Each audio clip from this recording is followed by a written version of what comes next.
జయ జయ నారాయణ ఉత్తమల సకల భవతరణ జయ జయ ఉత్తమల సకల భవతరణ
ఒకే చోట కూర్చుని ఉన్నారు మహర్షి నారదుల వారు.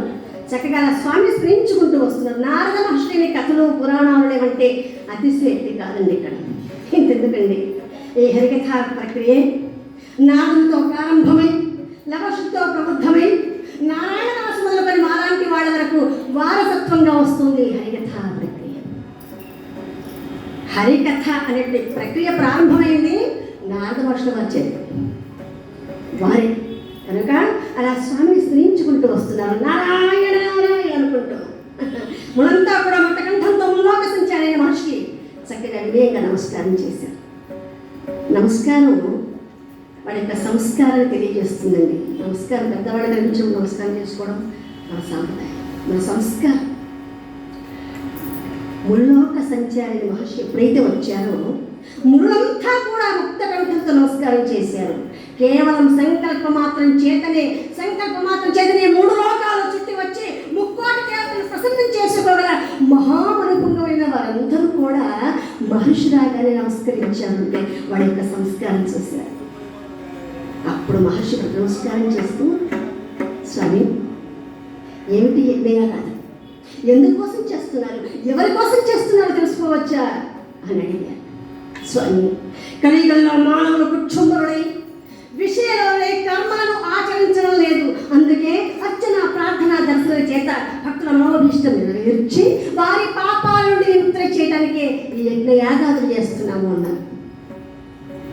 అలాగైతే యాగాదక్షులుగా ఎవరు వస్తున్నారని తెలుసుకోవచ్చా? ఇంకెవరు వస్తారండి? హరిహర బ్రహ్మాదులు 3 వస్తున్నారు. బ్రహ్మ, విష్ణువు, మహేశ్వరుడు.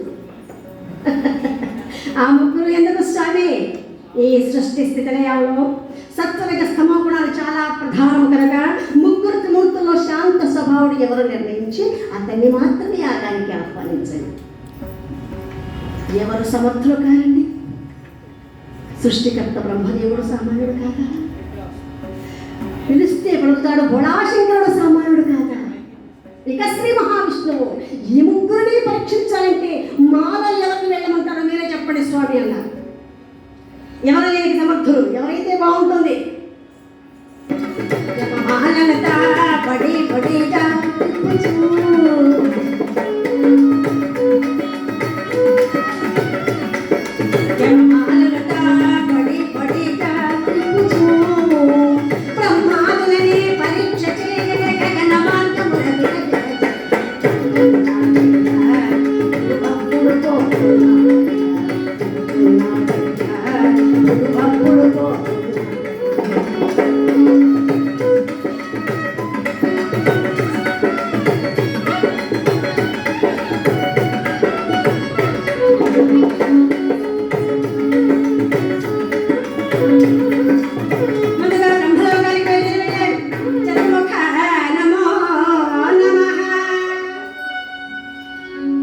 బ్రహ్మలోకంలో ఎలా ఉందండి పరిస్థితి? సావిత్రి, గాయత్రి, సరస్వతి దేవితో కొలువు తీరి ఉన్నారు బ్రహ్మదేవుడు వారు. నవ బ్రహ్మతో వేద మంత్రాలు వేద ఘోష సరుపుతూ ఆనంద పరుషులవుతూ ఉన్నాడు. ఒక ముఖంతో గాయత్రి దేవితో గాయత్రి మంత్రాలు జపిస్తూ ఉన్నాడు. రెండవ ముఖంతో సావిత్రి దేవితో ముచ్చటిస్తూ ఉన్నాడు. మూడవ ముఖంతో ముద్దుల భార్య అయిన సరస్వతి దేవి వీణాగానంటూ ఆనంద పరుషవుతున్నాడు. ఇక నాలుగవ ముఖంతో గులితో సృష్టిని రక్షిస్తున్నాడండి. ఎవడు భోగి, ఎవడు రోగి, ఎవడు వైరాగి అవుతాడో భవిష్యత్తులో ఎవరికి ఎరుక. ఎవడు భోగి, ఎవడు రోగి, ఎవడు యోగి, ఎవడు విరాగి, ఎవడు వైరాగి.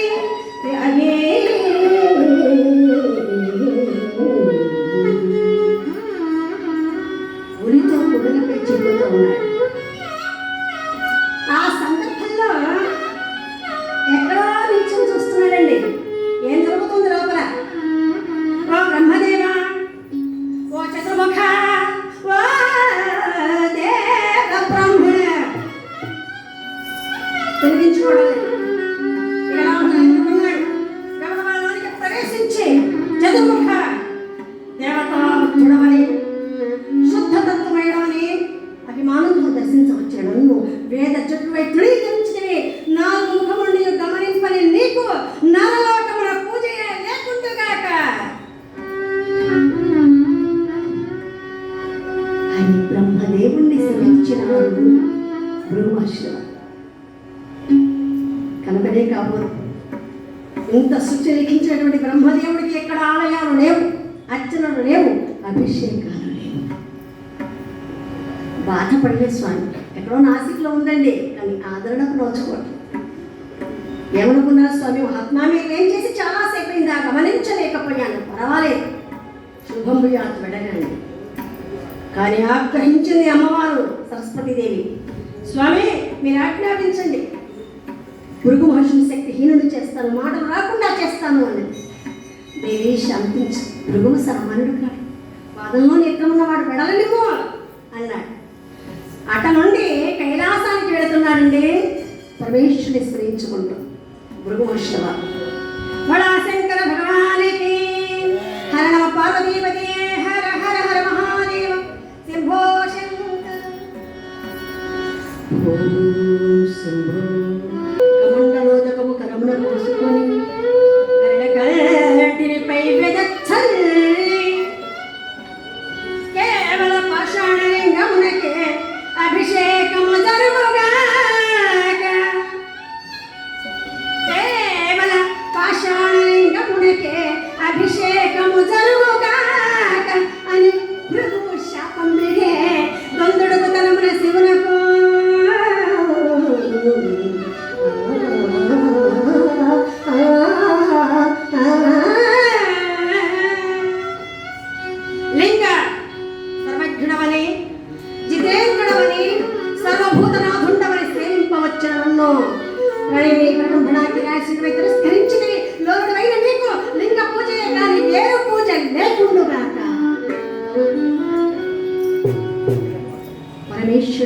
ఇచ్చినారు బ్రహ్మోత్సవాలు. ఆ సందర్భంలో ఏం చేయాలి స్వామి? 3 కళ్ళు తెరిచి భస్మం చేయాలి. కానీ చెయ్యలేదు. ఎందుకంటే అక్కడ సంస్కారం. భగవంతుడు కదండి, గుణాశంకరుడు అందులో. గురు మహర్షి మీరు ఏం చేసి చాలాసేపు అయిందా గమనించలేకపోయాను. పర్వాలేదు, శుభం భూయాత్ వినండి అన్నాడు. అర్చన చేసిన, అభిషేకం చేసిన కలియుగంలో కావలసింది భక్తి ప్రధానం అన్నాడు. అందుకే అభిషేక ప్రియశ్వం, అలంకార ప్రియ విష్ణువు, నమస్కార భాస్కర అని చెప్పిన విధంగా అలంకారం అంటే శ్రీ మహావిష్ణువుకి చాలా ఇష్టం. అభిషేకం అంటే పరమేశ్వరుడికి చాలా ఒక్క నీటి చుక్కతో అభిషేకించి ఒక బిల్వపత్రాన్ని పెడితే చాలండి, కోరిన వరాలు ప్రసాదిస్తాడు. అందుకే ఆయనకు గుణాశంకరుడు అన్న పేరు సంప్రాప్తమైంది. అట నుండి వైకుంఠానికి వెళుతున్నాడండి. ఎలా ఉందండి వైకుంఠాల పరిస్థితి? ఇక్కడ పెద్దలకు మనవి, కథ క్లుప్తంగా చెప్పమన్నారు కాబట్టి కొంచెం ఒక్కొక్క చిన్న పాడి విను కట్ చేయడం అవుతుందండి. దయచేసి అదేనా భాగం.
వజ్ర కవచము లాంటి వక్షాన్ని తన్నినారు స్వామి. నా వక్షములాన్ని తన్నారు, వజ్ర కవచము లాంటి వక్షాన్ని తన్నినారు, పాదము గంగనా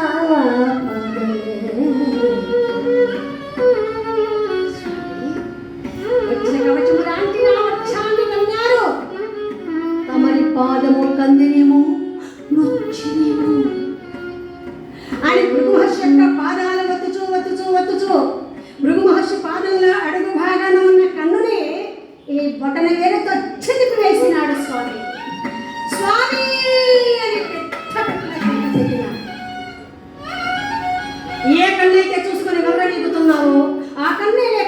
చేస్తే ఏం చేస్తావు అని తలంచిన స్వామివారు అరికాల్లో ఉన్న నేత్రాన్ని చిదిపి వేసినాడు. స్వామి అని పాదాలపై పడిపోయినాడు. స్వామి స్వామి నన్ను కరుణించి కనికరించండి స్వామి, నన్ను కరుణించి కనికరించండి స్వామి, కనికరించండి స్వామి. తెలియక అపరాధం చేశాను స్వామి, కావాలని ఘోరాన్ని నేను చేయలేదు స్వామి. యుక్తాయుక్త విచక్షణ లేక మదాంధుడనై సర్వదేవతా సన్మానితైన వైకుంఠంలో అక్రమముగా కాలేదు. సర్వశుభాలకు నిత్య శ్రీనిలయమైన మీ వక్షాన్ని నా పాదఘాతానికి గురి చేశాను స్వామి, నా పాదఘాతానికి గురి చేశాను. నా పాపానికి నిష్కృతి లేదు స్వామి, కావాలని చేసే ఘోరం మాత్రం కాదు స్వామి. జార చోర వ్యభిచారాలకు ఆనవాలమైంది ఈ కలియుగం. ఈ కలియుగంలో ఆవిర్భవిస్తాను వచ్చాను స్వామి, కలియుగ వాసులు రక్షిస్తాను వచ్చాను స్వామి. ఈ కలియుగ వాసుని పాపాన్ని రక్షించండి స్వామి, అర్చనామూర్తిగా ఆవిర్భవించండి స్వామి, ఈ కలియుగంలో అర్చనామూర్తిగా ఆవిర్భవించండి స్వామి అని స్వామివారి పాదాలపై పడిపోయారు. శాంతి ఇచ్చిన స్వామివారు సరే అంటే కానీ నీ కోరిక ప్రకారంగా భూలోకంలో అవతరిస్తాను.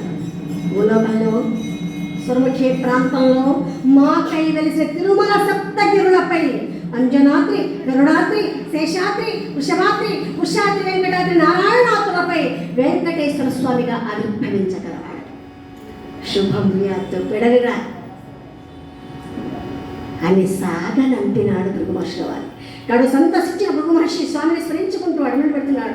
7 వాడ గోవింద గోవింద, వెంకటరమణ గోవింద గోవింద, కట్టెదురా వైకుంఠము, కట్టెదురా వైకుంఠము, కాణో చైనకొండ, మహిమలే తిరుమల కొండ, తిరుమల కొండ, కట్టెదురా వైకుంఠము, కాణో చైనకొండ, ఎలాయ మహిమలే తిరుమల కొండ, తిరుమల కొండ, తిరుమల కొండ, తిరుమల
ప్రకారంగా అక్కడ నుండి వెడలిపోయినాడు బ్రహ్మశ్రవ. ఇక్కడ లక్ష్మీ అమ్మవారు తను నివసించేటువంటి వక్షస్థలాన్ని కన్నాడు. అలాంటి వాడిని శిక్షించకుండా ఆశీర్వదించి పంపారు స్వామి. స్వామి స్వామి ఇది ఎక్కడి ధర్మం స్వామి?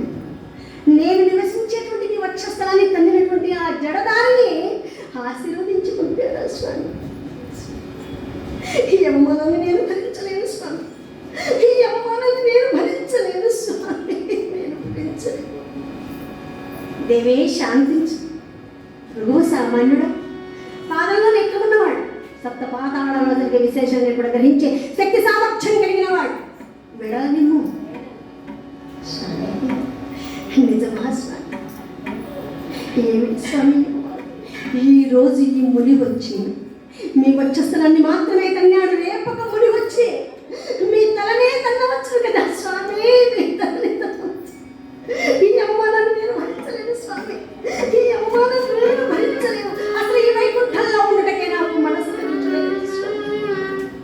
కొంతకాలం నేను కొల్లాపురంలో పోయి తపస్సు చేసుకున్నా కానీ నా ఈ అవమానము చల్లారదు అనే స్వామిని విడిచి వెళ్ళుటకు సిద్ధపడింది అమ్మ.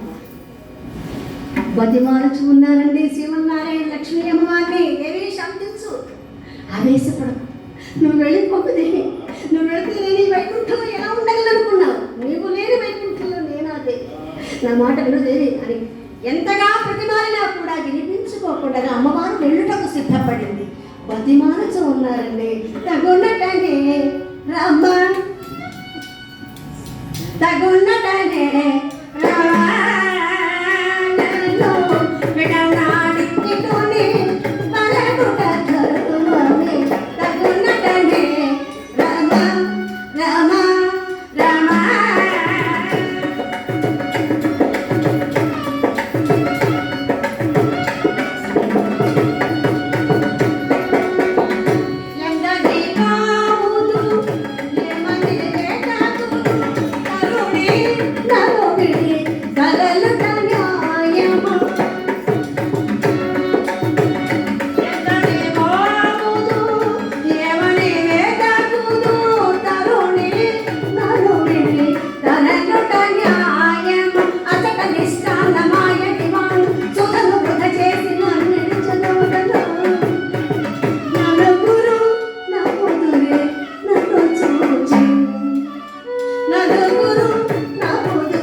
నన్ను విడిచి వెళ్ళిపోతావా?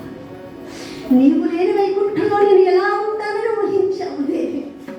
లేదు స్వామి, ఈ అవమాన భారాన్ని నేను భరించలేను స్వామి.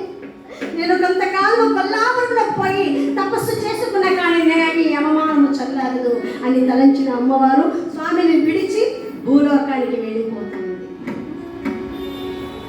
చేసేది లేక మునులకిచ్చిన మాట నిలబెట్టుకోవడం కోసం స్వామివారు భూలోకంలో ఆవిర్భవిస్తారని చెప్పాడు కదండి. ఆ మాట ప్రకారంగా భూలోకానికి ప్రయాణం అవుతున్నారు. అమ్మవారు వెళ్ళిపోయింది, ఇంకేం చేసింది?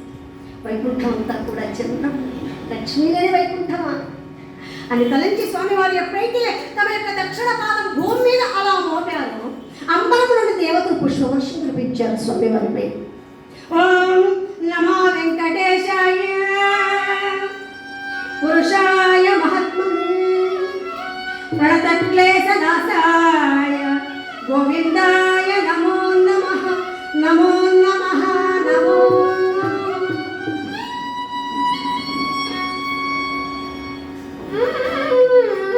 స్వామివారి యొక్క దక్షిణ పాదం భూమి మీద అంబరము నుండి దేవతలు పుష్పవర్షం కురిపించారు స్వామివారిపై. సప్తగిరిలోకి చేరు దక్షిణ దిశ అయినటువంటి త్రింద్రిణి వృక్షం కింద తపస్సు చేసుకోవటం ప్రారంభించారు. త్రింద్రిణి వృక్షం చింత చెట్టు అన్నమాట. ఆ చింత చెట్టు కింద కూర్చుని స్వామివారు తపస్సులో నిమగ్నమైపోయారు. కొంతకాలం గడిచిపోయింది. అన్నార్థుడయ్యాడు స్వామి. అన్నపానాదులు లేవండి స్వామివారికి. ఆ స్వామి పుట్ట పెరిగిపోయింది స్వామివారి పైన. ఈ విషయాన్ని గ్రహించిన శివబ్రహ్మలిద్దరూ కూడా పరుగు పరుగున వచ్చారు. లక్ష్మీదేవిని వెతుకుతూ వెళ్ళారు. ఏది అమ్మవారు ఎక్కడికి వెళ్ళిపోయింది, ఏం చేస్తుంది? వెళ్ళారు కొల్లాపురానికి.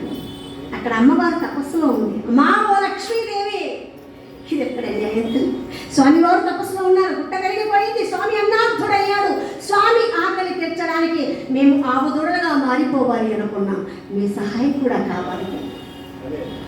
ఒక్కసారిగా కళ్ళు తెచ్చి చూసిన లక్ష్మీ వారు, అయ్యో స్వామి, నా స్వామికి ఏమైంది? చూశారండి ఆ భార్యాభర్తల బంధం ఎంత గొప్ప బంధం అండి. ఒక్కసారిగా అమ్మా నువ్వు గొల్లభామగా మారిపోయి మమ్మల్ని గేకులు వెళ్ళి చూడ మహారాజు గారికి అప్పగించావంటే వాళ్ళ రాజ్యంలో క్షేమంగా ఉంటూ ప్రతిరోజు వచ్చి స్వామి ఆకలి తీరుస్తామన్నారు. సరే అనుకుని వెంటనే గొల్లభామగా మారిపోయింది లక్ష్మీదేవి. శివబ్రహ్మణితులు కూడా ఆవదొడలుగా మారిపోయారు. ఆ ఇరువురిని గేకులు వెళ్ళి చూడ మహారాజు గారికి అప్పగిస్తుంది. అంగట్లో పెట్టి విక్రయిస్తూ ఉందండి. సామాన్య ప్రజలంతా వచ్చి వీటి ధర ఎంత అన్నారు. 7 మానికల ముత్యాలు ఉంది గొల్లభామగా ఉన్నటువంటి లక్ష్మీదేవి. అబ్బో మా వల్ల కాదమ్మా, మహారాజు గారు అయితే కొంటారు వెళ్ళు అన్నారు. సరే మహారాజు గారిని తీసుకుని వెళ్ళింది. వాటిని చూడగానే ఆవుదుడని తీసుకోవాలని కోరిక కలిగింది మహారాజు. కాంత ధనాన్ని ఇవ్వబోతుంటే వరదని వారించి, మహారాజా కొంతకాలానికి నేను వస్తాను, మళ్ళీ తిరిగి వీటిని తీసుకెళ్ళిపోతాను, అంతవరకు మీ దగ్గరే ఉంచండి అని చెప్పి అమ్మవారు వెళ్ళిపోయింది. సరే ఆవుదుడని మేపుకు రావడానికి ఒక యాదవ